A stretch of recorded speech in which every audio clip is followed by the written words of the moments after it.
신약성경 168쪽 요한복음 12장 34절은 제가, 다음 절은 여러분들이 교독하고 37절은 함께 봉독하겠습니다.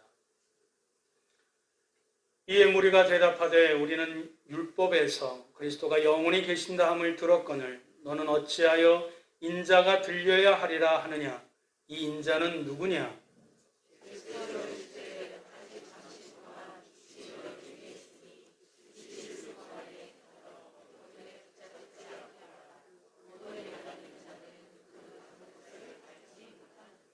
너에게 아직 빛이 있을 동안에 빛을 믿으라. 그리하면 빛의 아들이 되리라. 예수께서 이 말씀을 하시고 그들을 떠나가서 숨으시니라. 이렇게 많은 표적을 그들 앞에서 행하셨으나 그를 믿지 아니하니. 오늘 본문에 있는 내용을 가지고 빛이 있을 동안에 라는 제목으로 함께 은혜 받기를 소망합니다. 이제 성경의 클라이막스로 접어듭니다. 지난주에 십자가에 대해서 예수님이 분명하고도 단호하게 설명을 해주셨지요.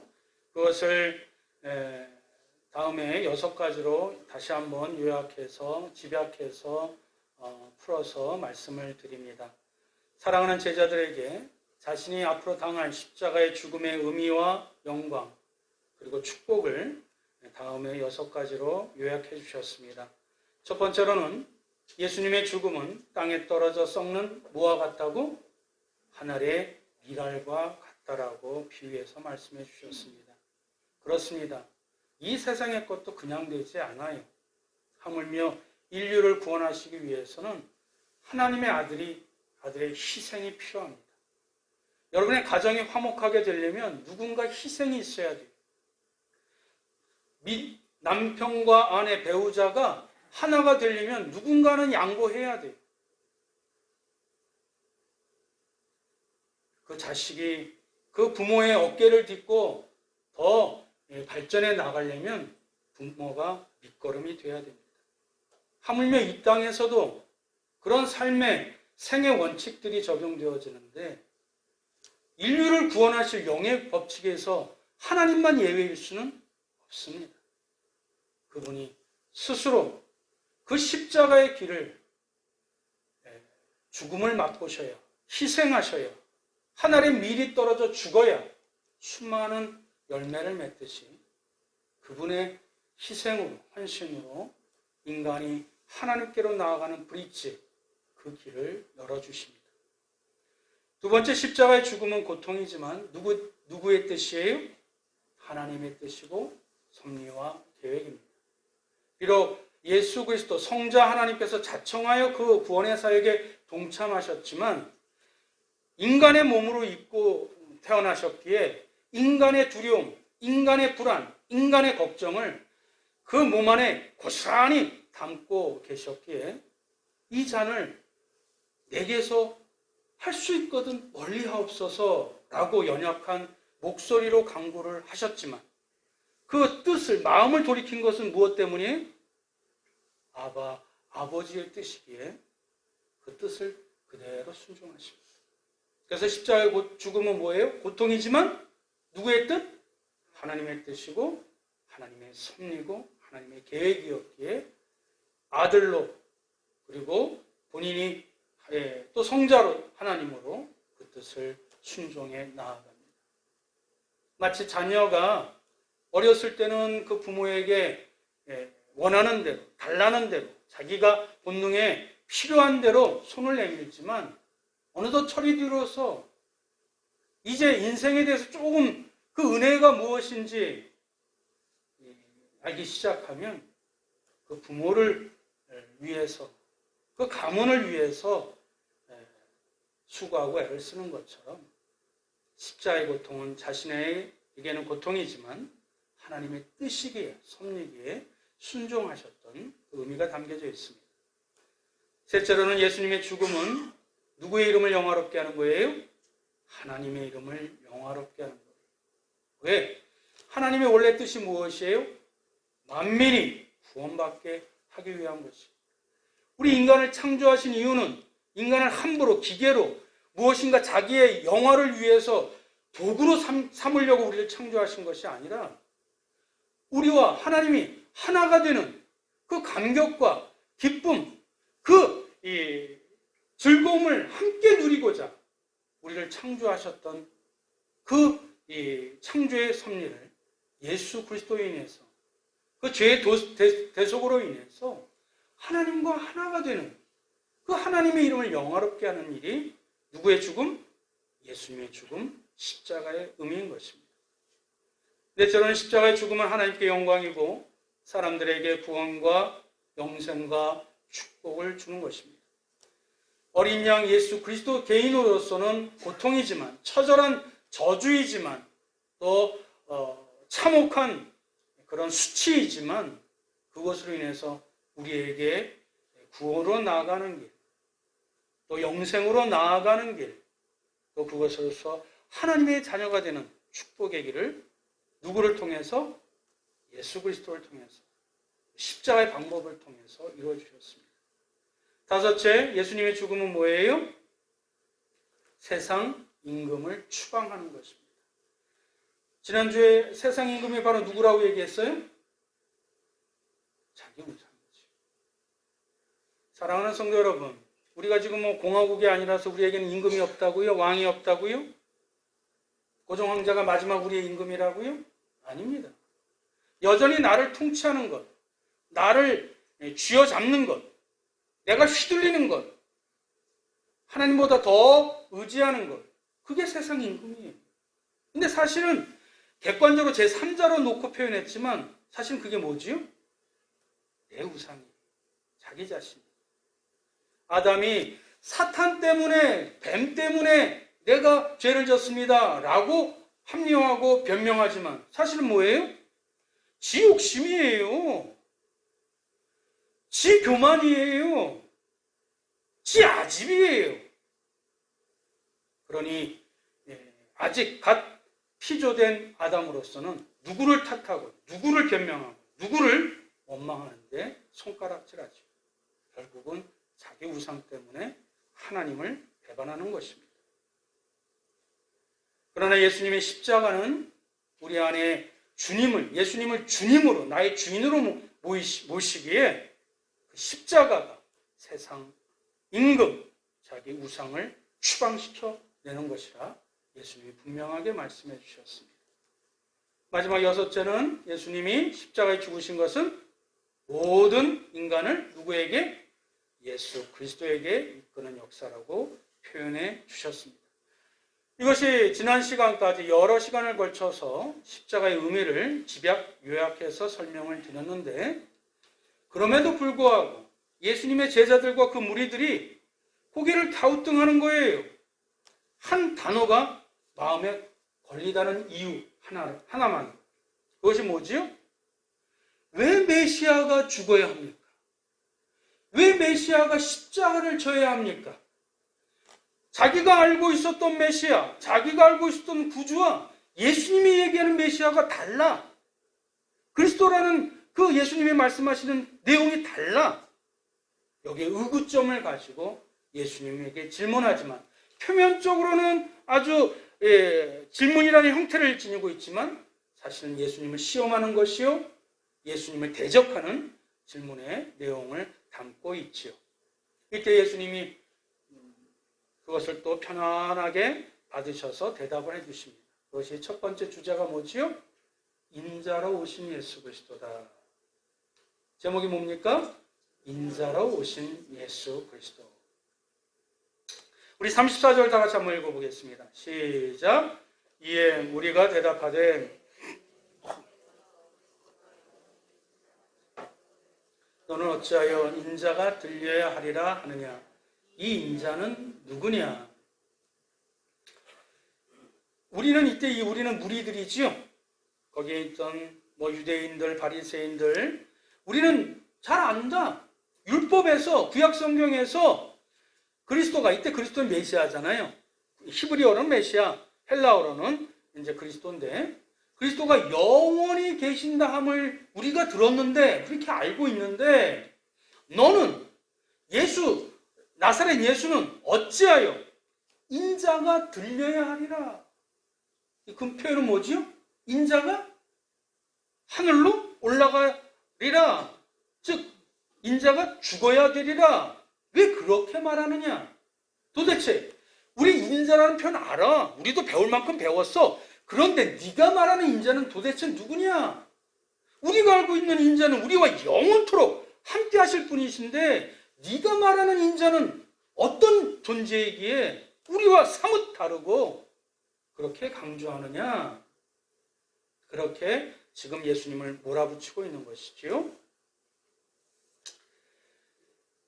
한마디로 내가 알고 있는, 내가 믿고 있는 메시아 상과 네가 전하는 메시아 상은 다르니 내가 그것을 받아들일 수 없다라고 그것을 거부하는 표현이지요. 왜 그랬을까요? 그들이 생각하는 메시아는 무엇일까요? 아니, 오늘날 우리에게 적용해서 내가 섬기는 신은 어떤 존재일까요? 구약시대의 메시아는 이스라엘 백성을 통해서 생각하는 메시아상은 한마디로 나의 고통, 나의 아픔, 나의 배고픔, 나의 질병, 나의 인생의 문제를 해결해 줄 수 있는 분. 그런데 그것이 오늘, 현재 뿐만 아니라 앞으로 영원토록 나와 함께 하셔서 그 문제를 해결해 주실 분. 맞아요? 틀려요? 맞지요.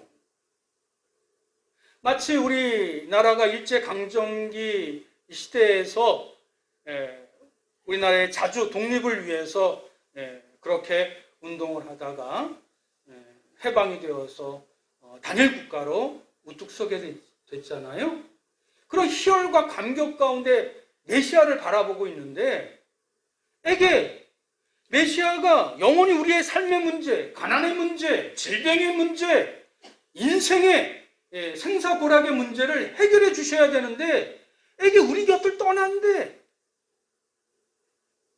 아니 그것도 죽는데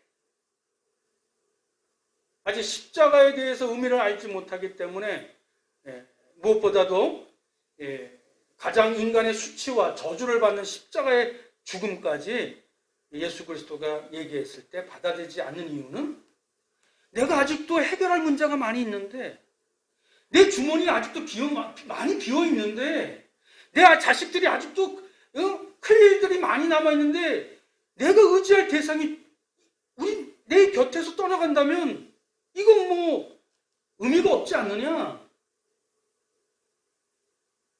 자기 주관에서 자기 관점에서 신을 생각하고 또 메시아상을 만들어가는 것이죠. 이것을 예수님께서 뒤집어 놓으신 것입니다. 인자, 예수님이 복음서에서 한 6번 정도 이상으로 자기 자신을 지칭할 때 인자라는 표현을 쓰셨어요. 인자는 사람 인자고 자자는 아들 자자지요. 즉 한마디로 표현하면 이문열 작가가 얘기했던 것처럼 사람의 아들이에요. 그러니까 자기 자신을 사람의 아들이라고 강조하면서 마치 호를 쓰는 것처럼 자기 자신을 이렇게 표현하셨어요. 그런데 구약시대에도 인자라는 표현을 있었거든요. 선지자를 통해서 메시아가 인자 같은 분이다 라고 해서 지금 예수님 당시의 사람들도 나도 인자라는 말 안다. 그런데 우리가 생각하는 신, 우리가 생각하는 메시아, 우리가 생각하는 인자와 네가 말하는 것과 사뭇 다르니 너는 우리의 신이 아니다라는 것을 이 마음속에 함축적으로 내포하고 있는 것이죠. 왜 예수님이 자기 자신을 인자라고 표현했을까요? 왜 예수님이 자기 자신을 사람의 아들이라고 표현했을까요? 물론 구약시대에 인자라는 표현이 있었기에 그 메시아를 비유해서 또 다른 표현으로 인자라는 단어를 사용하셨지만 여러분 다 저도 포함해서 여러분도 다 사람의 아들이지요. 부모님에게서 태어나셨지요. 짐승의 아들이 아니지요. 죄송스럽지만 다 사람의 아들이. 그런데 여러분들 주자학이나 성리학의 영향을 받은 사람들이 호를 쓰잖아요. 거기에 인자 아무아무개 라는 말 써본 적 있어요? 들어본 적 있으세요? 없어요. 왜? 사람의 아들이라고 아들이라는 것은 당연하기 때문에 우리가 다 사람을 통해서 부모를 통해서 태어난 존재라는 것은 얘기하지 않아도 지극히 당연한 사실이기 때문에 인자라는 말을 자기에게 쓰지 않아요. 근데 왜 예수님이 자기 자신을 인자라는 표현을 거듭거듭 사용하셨죠? 인자라고 말하는 사람이 사람의 아들이면서 사람 이상의 존재, 하나님의 아들, 영존하신 분이심을 그것을 드러내기 위해서 인자라는 단어를 콕 집어 예수님이 자주 언급하셔서 자기에게 말씀하셨어요. 자기를 지칭해서 표현해 주셨던 것이에요. 근데 그 인자는 뭐예요? 사람의 아들로 태어났다면 왜? 하나님의 영광을 버리고 사람의 몸으로 태어났다면 그 이유가 있어야 되지 않겠습니까? 많은 사람들은 누누이 말씀드리지만 사람이 신이 되려고 발버둥을 치는데 사람이 영원토록 살려고 생로병사의 모든 문제를 해결하고 영혼의 그 삶을 누리려고 하는데 예수님은 도리어 하늘의 영광을 버리고 사람으로 태어나 자기를 인자라고 표현해. 그럼 인자로 사람으로 태어났으면 목적이 있어야 될 것 아니에요. 예수님은 한 가지 죽으러 왔다라는 거예요. 아멘? 여기서 수많은 사람들이 이제 그리스도, 기독교, 또 그리스도인 되는 거에 대해서 이제 곰곰이 한번 고민을 던져주십니다.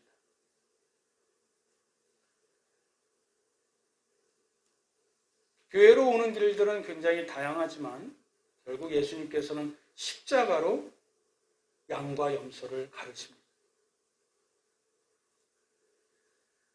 예수님이 사람의 아들이 되었다면 왜 그럴 수밖에 없는 목적까지 함축해서 담겨져 있는 것이 인자예요.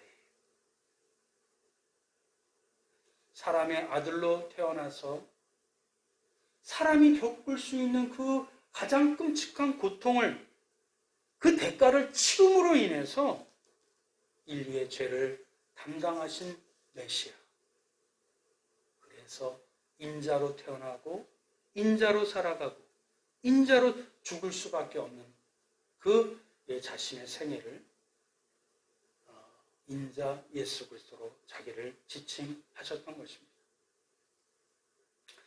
다니엘서에서는 구약에서는 인자를 뭐라고 표현했는지 한번 살펴보겠습니다. 다니엘서 7장 13절 14절 시작. 내가 또 밤 환상 중에 보니 인자 같은 이가 하늘 구름을 타고 와서 옛적부터 항상 계신 이에게 나아와 그 앞으로 인도되며 그에게 권세와 영광과 나라를 주고 모든 백성과 나라들과 다른 언어를 말하는 모든 자들이 그를 섬기게 하였으니 그의 권세는 소멸되지 아니하는 영원한 권세요 그의 나라는 멸망하지 아니할 것이니라. 여기서 말하는 인자, 그러나 보통 사람의 의미는 아니지요. 좀 비범한 의미에서 인자라는 단어를 사용하셨습니다. 즉 하나님의 아들이시고 메시아이며 그러나 우리와 같은 성정을 가진 사람의 아들이어야 한다. 그러나 거기서 거치는 것이 아니라 하늘의 영광을 버리고 사람의 아들로 태어났다면 그 이유가 있는데, 그 목적이 있는데, 그것은 인류를 대신하여 그 죄의 대가를 치르기 위하여 십자가를 짊어지는 인자, 그것이 곧 그리스도니라. 그것을 예수님이 친히 말씀해 주셨던 것입니다. 두 번째 설명으로는 바로 그 빛 예수 그리스도라고 말씀해 주십니다. 예수님 자신을 누구라고 지금 지칭해 주세요? 바로 그 빛이라고. 예수님은 사람들에게 인자에 대한 질문을 받으시고 인자의 특성에 대해서 상징적이고 은유적인 표현으로 간략하게 간결하게 그러나 분명하고 단호하게 설명해 주셨습니다. 그 은유적 두 번째 표현이 뭐예요? 빛. 뭐라고요? 빛. 오늘 설교는 오늘로서 이제 예수님의 공생의 마지막 설교예요. 무슨 설교라고요? 공적 마지막 설교입니다. 제자들과 그 무리들을 향하여 설교하신 마지막 설교고, 이후에 많은 비중을 차지해서 예수님이 그의 제자들에게 사적인 최후의 만찬과 골고다의 언덕길, 그 다이나믹한 그 내용들을 이제 사적인 내용으로, 가르침으로 이렇게 주시고, 대중을 위해서 공적인 설교는 오늘이 마지막입니다. 예수님께서 오늘 말씀하시는 가운데 35절과 36절을 말씀해 주고 계세요. 제가 봉독해 올리겠습니다. 예수께서 이르시되 아직 잠시 동안 빛이 너희 중에 있으니 빛이 있을 동안에 다녀 어둠에 붙잡히지 않게 하라. 어둠에 다니는 자는 그 가는 곳을 알지 못하느니라. 너희에게 아직 빛이 있을 동안에 빛을 믿으라. 그리하면 빛의 아들이 되리라. 예수께서 이 말씀을 하시고 그들을 떠나가서 숨으시니라. 지금 예수님은 자신을 뭐라고 이번엔 표현하셨어요? 자신을 뭐라고 비유하셨어요? 빛이라. 요한복음 8장 12절에서 사실 이 부분에서만 빛이라고 말씀하시지 않았어요. 8장에서도 말씀하셨거든요. 기억하시죠? 한 번 더 봉독하겠습니다. 시작. 예수께서 또 말씀하여 이르시되 나는 세상의 빛이니 나를 따르는 자는 어둠에 다니지 아니하고 생명의 빛을 얻으리라.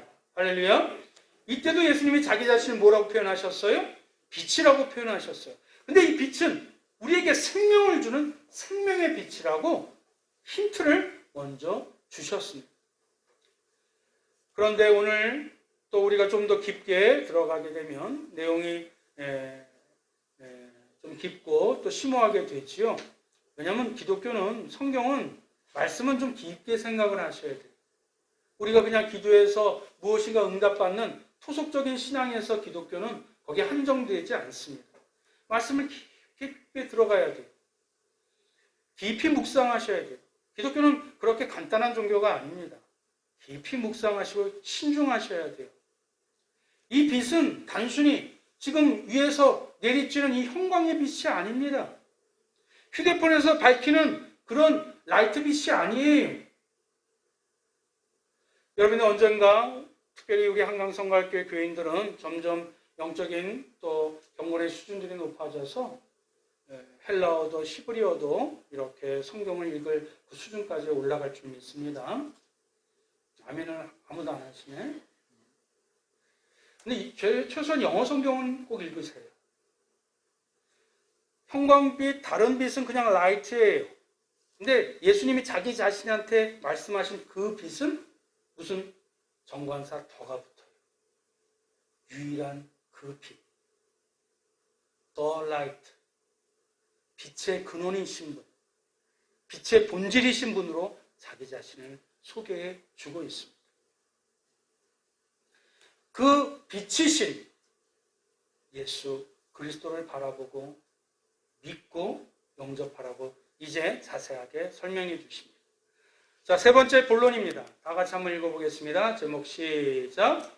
빛이 있을 동안에 빛의 자녀로 살아라. 이것이 오늘 공적 설교의 마지막 메시지입니다. 자기 자신을 빛으로 묘사하시면서 그것을 설명하시면서 빛이 있을 동안에, 어느 동안에? 빛이 있는 동안에, 빛이 나에게 내리쬐는 동안에, 내가 빛으로 믿는 동안에 빛의 자녀로 살라고 말씀해주고 있습니다.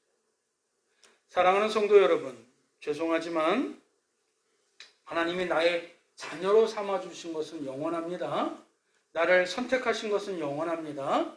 그러나 내가 하나님의 자녀로 올바르고 또 분명하게 사는 그 몫은 누구에게 있어요? 나에게 있어요.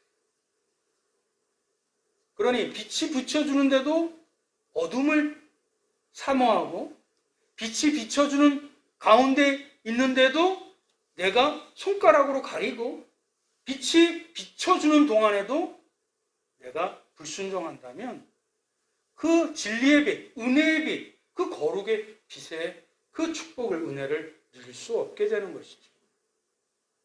빛이 있을 동안에 빛의 자녀로 살아가야 되는 것입니다.